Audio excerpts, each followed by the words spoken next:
हमारे यहाँ हर बैच का व्हाट्सएप ग्रुप बना हुआ है जी। उसमें 24 आवर्स बच्चा कभी भी कुछ भी पूछ सकता है, अपनी डाउट जी। जो भी प्रॉब्लम आती है क्लास में, अगर कुछ रह गया हो जी। या एब्सेंट हो गया, अगले दिन आया तो उसको हम लोग वो जो प्रीवियस क्लास है उसके पूरे नोट्स प्रोवाइड कराते हैं। फिर सेम डे उसी दिन आधा घंटा या 1 घंटे का जो भी टाइम एक्स्ट्रा होता है उसको बैठा करके हम लोग उसके प्रॉब्लम को सॉल्व कराते हैं। हम लोग रेगुलर क्लासेज 6 to 12 तक रन करते हैं जी। उसके बाद में AMU एंट्रेंस चूँकि अलीगढ़ सिटी के अंदर फेमस है, जी। तो 6th 9th 11th और BSc और BTech के लिए हम लोग एंट्रेंस बैच सेपरेट चलाते हैं। साथ ही साथ IIT और नीट के लिए हम लोग अपना पर्सनल सेपरेट बैच चलाते हैं। करता हूँ पिछले ही साल मेरे सर 12th क्लास में साइंस स्ट्रीम का डिस्ट्रिक्ट टॉपर रहा है मेरा स्टूडेंट। नमस्कार दोस्तों, मैं दीपक कुमार दुबे, HBN न्यूज़ में आज आपका फिर से स्वागत है। आज हमारे बीच आए एक ऐसे अध्यापक जिन्होंने बहुत छोटी सी उम्र से बड़ा कड़ा संघर्ष करके अपना एक मुकाम बनाया, अपना एक नाम बनाया, अपना एक कोचिंग सेंटर बनाया। उनका नाम है मिस्टर शम्स खान और उनके कोचिंग सेंटर का नाम है एसेंट क्लासेस। आज हम उनसे कुछ खास बातचीत करेंगे। आज उनसे जानेंगे कि उनका ये सफ़र कैसा रहा और उन्होंने ये अध्यापक का रास्ता क्यों चुना। सर बहुत बहुत स्वागत है आपका हमारे चैनल में। सर सबसे पहले मैं चाहूँगा कि हमारे चैनल के माध्यम से आप अपने बारे में कुछ बताएं। सर मेरा नाम शम्स खान होगा जी। मैं एसेंट क्लासेज रन करता हूँ और 2012 से मैं रन कर रहा हूँ अलीगढ़ सिटी के अंदर। फर्स्ट टाइम मैं जब आया था 2011 में अलीगढ़ सिटी के अंदर, तो मुझे लगा था कि शायद यहाँ पे कुछ ऐसी नीड है जिससे मतलब जिनसे बच्चों का फ़ायदा हो सकता है। तो इसलिए मैंने देखा कि यहाँ पे एक्चुअली मैंने कुछ बच्चों का डाउट वगैरह देखा कि जहाँ पे जब रहता था स्टार्टिंग में, तो वो बच्चे मेरे पास डाउट लेकर आते थे। तो उनका बेसिक प्रॉब्लम था वो कि कुछ ऐसे ऐसे डाउट्स थे जो उनको पहले से ही क्लास में क्लियर हो जाना चाहिए, बट मुझे लगा कि वो बिल्कुल नहीं हो पा रहा है जी।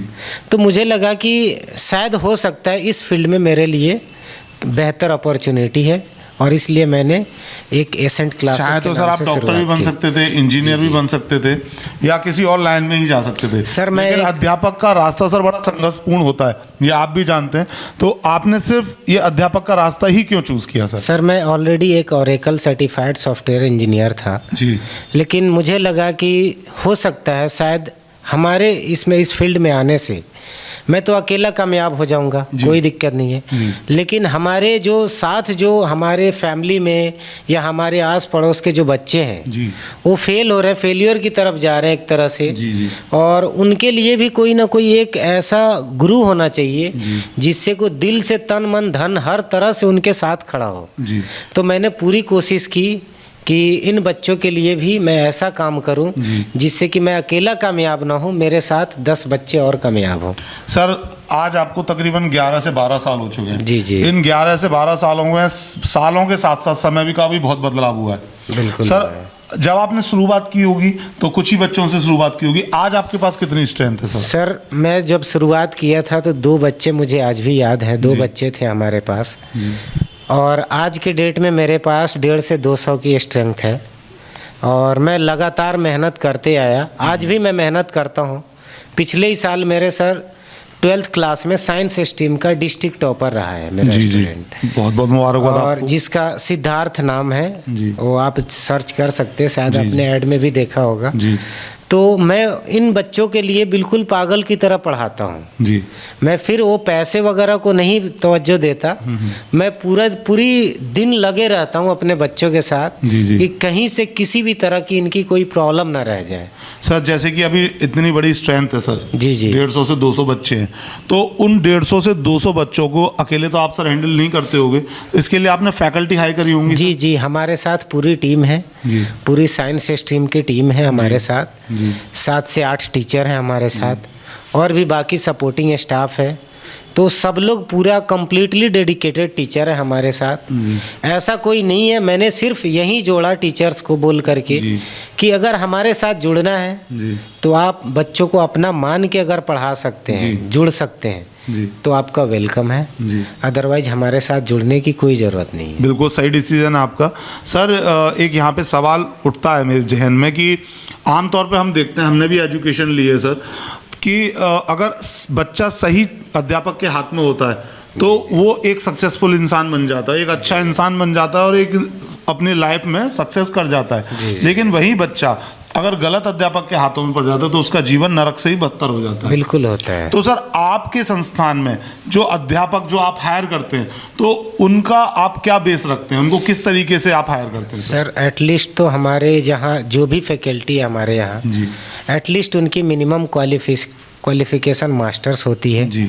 हम लोग ये भी देखते हैं कि उनके पास एक्सपीरियंस कितने सालों का है जी दूसरी बात एक्सपीरियंस के अलावा सबसे बड़ा मैटर करता है जी कि वो इंसान कैसे हैं, बच्चों के लिए अपना कितना टाइम डिवोट कर सकते हैं जी। ये हमारे लिए मैटर करता सर ये है। बहुत ही महत्वपूर्ण है। सर एक छोटा सा सवाल है यहाँ पे कि हमारी संस्थान यानी कि आपकी एसेंट क्लासेस के अंदर आप किस किस तरह की सर एजुकेशन प्रोवाइड करते हैं? सर हम लोग रेगुलर क्लासेज 6 to 12 तक रन करते हैं जी।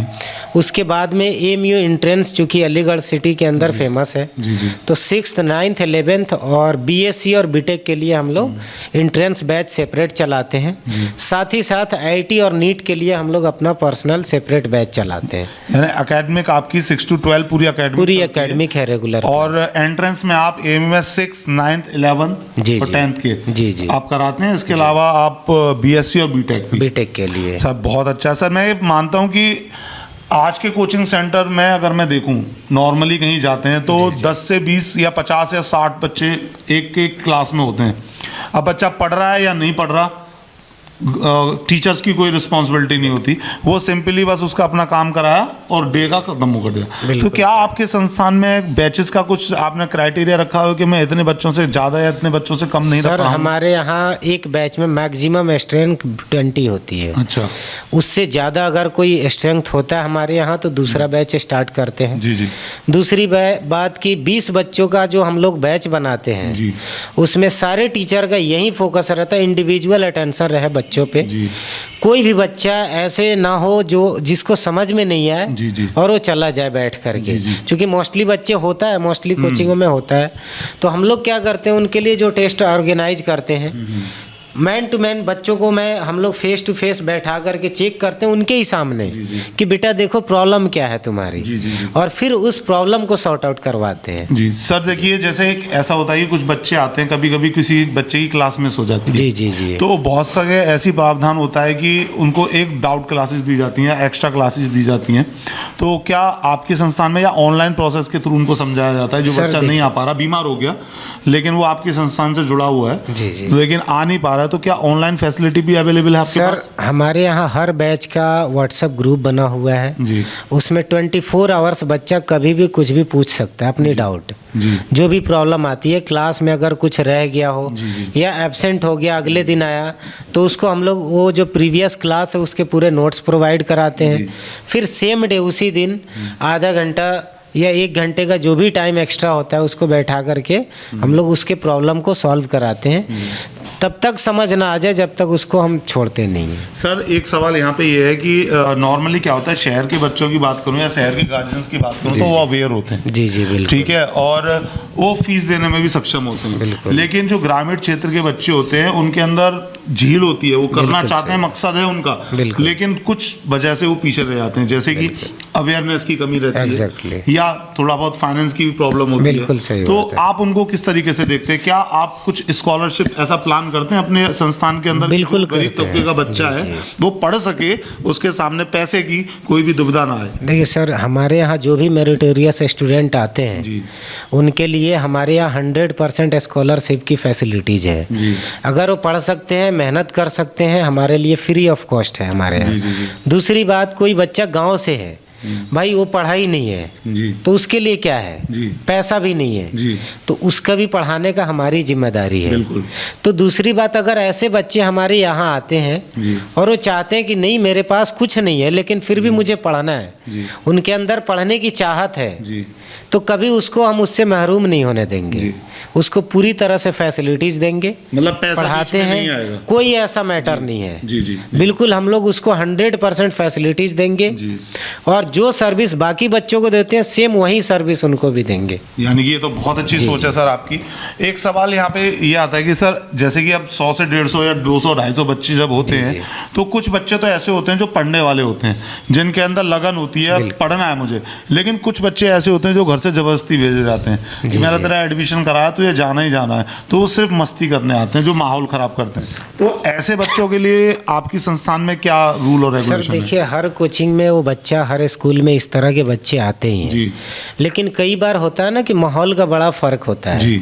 तो हम लोग धीरे धीरे आएगा तो 10 दिन, 2 हफ्ता, 3 हफ्ता, 1 महीने के अंदर अंदर जब उसको माहौल दिखेगा कि हर बच्चा पढ़ रहा है यहाँ पे, हर बच्चा अपनी प्रॉब्लम को सॉर्ट आउट कर रहा है, तो अगर वो बच्चा थोड़ा सा नोटी बच्चा भी है ना, तो धीरे धीरे उसी माहौल में ढल जाता है।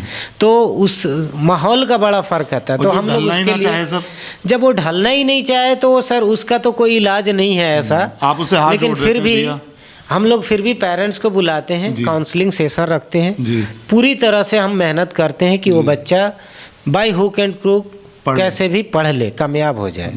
सर जैसे कि क्या होता है कि हम लोग एजुकेशन देते हैं, आज की डेट में अगर बच्चों का देखी जाए तो मैंने आज पढ़ाया जी, 10 दिन बाद उनसे वही चीज़ रिपीट करता हूँ तो भूल जाते हैं। बिल्कुल। तो क्या आपके कोचिंग सेंटर में ऐसा प्रावधान है कि आप वीकली, मंथली या 15 दिन बाद या 20 दिन बाद ये कोई टेस्ट प्रोग्राम करते हैं? सर हमारे यहाँ चैप्टर वाइज टेस्ट प्रोग्राम होता है। अगर फॉर एग्जांपल कोई एक चैप्टर पढ़ाया, सेम उसी चैप्टर का जब कंप्लीट हो जाएगा तो 1 से 2 दिन का गैप देते हैं कि उसको बच्चे रिवीजन कर लें एक बार, फिर उसके बाद उसका टेस्ट कंडक्ट करते हैं, और फिर हम लोग पेरेंट्स के साथ एक मीटिंग करते हैं कि इनकी ये प्रोग्रेस है, पहले क्या था परफॉर्मेंस और अब क्या है, वो पूरा हम लोग कंपैरिजन करके देते हैं पेरेंट्स के साथ। मतलब पूरी तरीके से बच्चे के ऊपर कंप्लीट ओवरऑल उस पे फोकस रहता है बच्चों पे। सर जैसे कि अभी आप देख रहे हैं कि माहौल थोड़ा सा एंट्रेंस टेस्ट की तरफ ही जा रहा है, अकेडमिक को एक साइड में करते जा रहे हैं,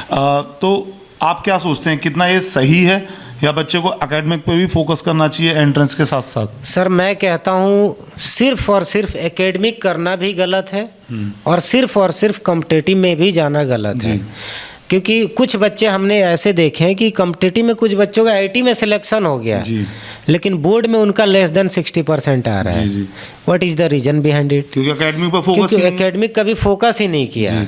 तो हम लोग क्या करते हैं, एकेडमिक कराएंगे और उसी टॉपिक को थोड़ा सा वाइड करके कॉम्पिटिटिव अप्रोच बताते हैं, जिससे कि दोनों चीज़ें उनका टैकल होता रहे। कभी बच्चा ऐसा ना सोचे कि सिर्फ मेरा एकेडमिक हो रहा है या सिर्फ मेरा कॉम्पिटिटिव हो रहा है, दोनों जो कि पॉसिबल है, इसलिए हम लोग कराते हैं दोनों एक साथ। ओके। तो सर मैं चाहता हूँ कि एक बार आप हमारे चैनल के माध्यम से उन बच्चों के लिए जो रास्ता भटक चुके हैं या पढ़ाई पे फोकस नहीं करते, सिर्फ माँ बाप का पैसा और टाइम खर्च करते हैं, आप हमारे चैनल के माध्यम से उनको लिए कुछ मैसेज दें सर।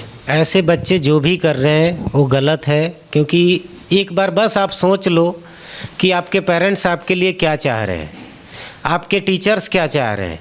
थोड़ा सा इस चीज़ों को, टाइम को ध्यान में रखते हुए बेटा एक बार आप लोग सोचिए कि मैं क्या कर रहा हूँ और इसको करने से हमारे फ्यूचर पे क्या असर पड़ने वाला है। इसका अगर जो भी बच्चा ये थोड़ा सा भी सोच लेना कि हमारे पेरेंट्स कितनी मेहनत के साथ, कितनी डिवोशन के साथ हमारे साथ लगे हुए हैं और उस वक्त को तुम ख़राब कर रहे हो, तो बेटा ये बिल्कुल गलत है। तो थोड़ा सा अपने पेरेंट्स का ख्याल रखें, अपने माँ बाप का सबसे ज़्यादा ख्याल रखें, टीचर्स का भी ध्यान रखें, क्योंकि आपकी एक कामयाबी से आपके पेरेंट्स, आपके पूरे परिवार, आपके टीचर्स, आपके पड़ोसी, सबसे ज़्यादा आपका देश खुश होता है। कुछ ऐसा ही काम करिए जिससे कि हर कोई आप पे गौरवान्वित महसूस करे कि आप बहुत अच्छा काम कर रहे हैं।